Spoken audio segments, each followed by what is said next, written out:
President-elect Joe Biden and Vice President-elect Kamala Harris today outlined why they say the Affordable Care Act, better known as Obamacare, should remain the law of the land. The president-elect also took questions about President Trump and other Republicans opposing the results of the election, making accusations of fraud, and delaying the official start of the Biden transition. NewsNation's national political correspondent Dean Reynolds live in the newsroom tonight with the latest. Dean.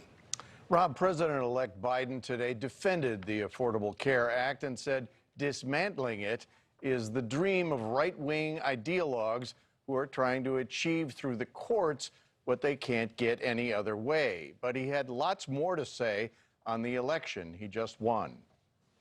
During a press conference in Wilmington, the president-elect said the Affordable Care Act is supported by a majority of the American people, that keeping it is not a partisan issue, and that the motives of those who seek its repeal in the midst of a pandemic are questionable. So this effort to bypass the will of the American people, the verdict of the courts in the past, the judgments of Congress, in my view, is simply cruel and needlessly divisive.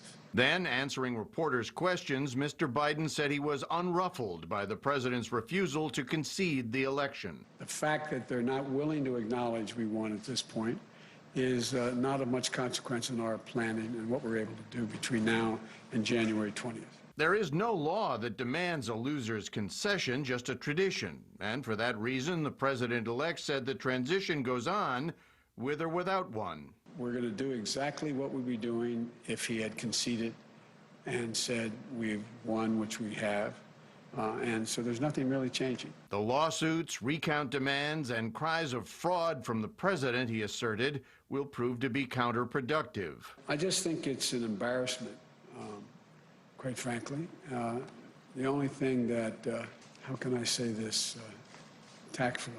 I think it will not help the president's legacy. Mr. Biden said he sees no need for legal action on his part, said he hopes to meet soon with Senate Majority Leader Mitch McConnell, and said while congressional Republicans are mildly intimidated by the sitting president, they will eventually acknowledge his election. Finally, to the more than 70 million Americans who did not vote for him, Mr. Biden said he understands their disappointment but thinks it will fade. I think they understand that we have to come together.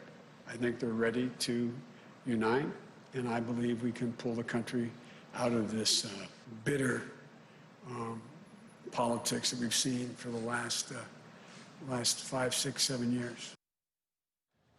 Now, many foreign leaders have either sent their congratulations or called them in to the new president-elect over the past few days. And he said today his message to them is that America is back in the game. As he put it, it's no longer America alone.